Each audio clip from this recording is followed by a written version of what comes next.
उसी को ही कलम बना लिया और उसी से उन्होंने संपूर्ण महाभारत लिख डाली। वह ग्रंथ जिसे पंचम वेद कहा जाता है और जो लाखों श्लोकों में संपूर्ण मानवता का दर्पण है। वैसे क्या आपको पता है कि गणेश जी ने आजीवन ब्रह्मचर्य रहने का निश्चय किया था, लेकिन फिर ऐसा क्या हुआ कि उन्हें रिद्धि और सिद्धि से विवाह करना पड़ा? तो चलिए जानते हैं इस रहस्य को। लेकिन उससे पहले अगर आपको वीडियो अच्छी लग रही है तो इसे एक लाइक जरूर करें। कहा जाता है कि एक बार गणेश जी गंगा तट पर गहन तपस्या में लीन थे। उसी समय वहां से तुलसी देवी गुजरी। जब उनकी नजर गणेश जी के तेजस्वी और मनोहर रूप पर पड़ी तो वे उन पर मोहित हो गईं और उन्होंने गणेश जी के सामने विवाह का प्रस्ताव रख दिया। तब गणेश जी ने शांत स्वर में उत्तर दिया, मैं एक ब्रह्मचारी हूं, मेरा जीवन तप और साधना के लिए समर्पित है, विवाह का बंधन मेरे लिए नहीं। यह बात तुलसी देवी को सहन नहीं हुई और उन्होंने क्रोध में आकर गणेश जी को श्राप दे दिया, तुम्हारा विवाह अवश्य होगा और वह भी 2-2 बार होगा। श्राप सुनते ही गणेश जी भी क्रोधित हो उठे। उन्होंने तुलसी देवी को प्रतिश्राप दिया, तुम सदा एक पौधे के रूप में पृथ्वी पर रहोगी और मेरी पूजा में कभी स्वीकार नहीं की जाओगी। तभी से गणेश पूजा में तुलसी का प्रयोग वर्जित है। लेकिन तुलसी के श्राप को भी सत्य होना था। समय बीता और ब्रह्मा जी ने अपनी योग शक्ति से 2 दिव्य कन्याओं को उत्पन्न किया, रिद्धि और सिद्धि। रिद्धि समृद्धि की देवी मानी जाती हैं और सिद्धि बुद्धिमत्ता की। ब्रह्मा जी ने गणेश जी को उनका गुरु बनाया। दोनों बहनें गणेश जी से शिक्षा पाने लगीं। धीरे धीरे समय बदला और नियति ने वही करवाया जो तुलसी के श्राप में कहा गया था। रिद्धि और सिद्धि का विवाह स्वयं गणेश जी से हो गया। इस पावन विवाह से गणेश जी को 2 पुत्र हुए, शुभ और लाभ। तभी से घरों में अक्सर यह कहा जाता है कि जहां गणेश होंगे वहां शुभ और लाभ स्वतः ही उपस्थित होंगे। लेकिन विवाह की कथाएं यहीं समाप्त नहीं होती। भारत के पूर्वी भाग, विशेषकर बंगाल में एक अलग परंपरा है। वहां मान्यता है कि गणेश जी का विवाह एक बार केले के पेड़ से भी हुआ था। कथा के अनुसार एक दिन माता पार्वती बहुत अधिक भोजन करने लगी। यह देख गणेश जी ने आश्चर्य से पूछा, मां, आप इतना अधिक क्यों खा रही हैं? पार्वती ने मुस्कुराकर उत्तर दिया, मुझे डर है कि कहीं तुम्हारी पत्नी मुझे पर्याप्त भोजन न दे पाए। यह सुनकर गणेश जी तुरंत बाहर गए, एक केले का पेड़ काट कर ले आए और माता से बोले, यह है आपकी बहू, यह आपको कभी भूखा नहीं रखेगी। तभी से बंगाल में दुर्गा पूजा के समय केले के पेड़ को साड़ी पहनाकर उसे गणेश जी की पत्नी के रूप में उनके बगल में स्थापित किया जाता है।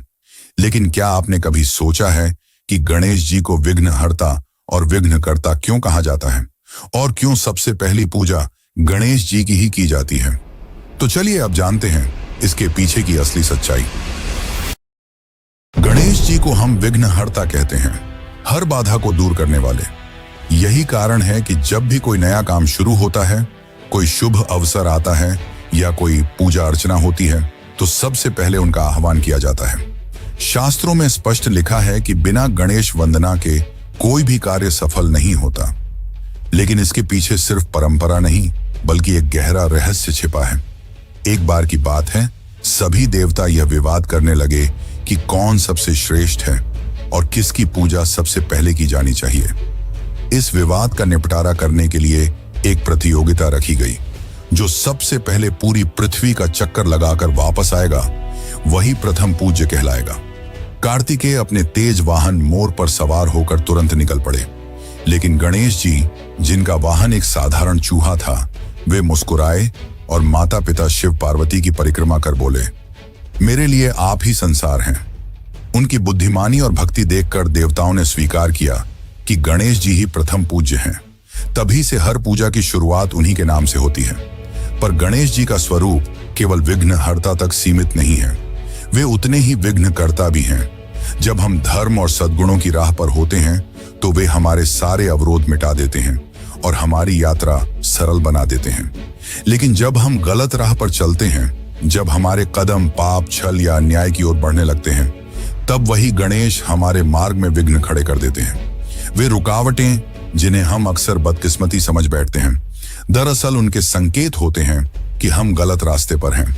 सोचिए, अगर हमें कभी कोई कठिनाई ही न मिले, अगर हर राह इतनी आसान हो कि हम चाहे जैसे भी जिएं, तो शायद हम गलतियों से कभी ना रुकें। गणेश जी का विघ्नकर्ता रूप हमें रुकने पर मजबूर करता है, सोचने का अवसर देता है और सही दिशा की ओर मोड़ देता है। यही कारण है कि उनकी पूजा सबसे पहले होती है, क्योंकि वे ही तय करते हैं कि आगे बढ़ने वाला मार्ग शुभ है या अशुभ। तो मित्रों, जब अगली बार आपके जीवन में अचानक कोई रुकावट आए तो उसे सिर्फ बदकिस्मती मत समझना। हो सकता है वो गणेश जी का आशीर्वाद हो, जो आपको गलत दिशा से हटाकर सही राह दिखा रहा हो।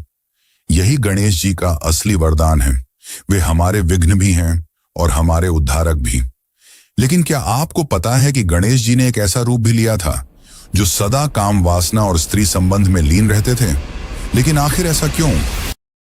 गणेश जी को हम सब ने हमेशा विघ्नहर्ता, बुद्धि और समृद्धि के देवता के रूप में जाना है। लेकिन क्या आप जानते हैं कि गणेश जी का एक ऐसा रूप भी है जिसे देखकर कई लोग चौंक जाते हैं? वह रूप है उच्छिष्ट गणपति। यह स्वरूप साधारण पूजन का हिस्सा नहीं है, बल्कि तंत्र, अघोर और गुप्त साधनाओं से जुड़ा हुआ है।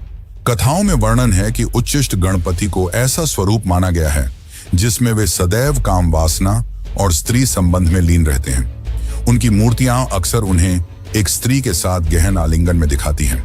सवाल उठता है, आखिर वह गणेश जो विवेक और संयम के देवता माने जाते हैं, उन्होंने ऐसा रूप क्यों धारण किया?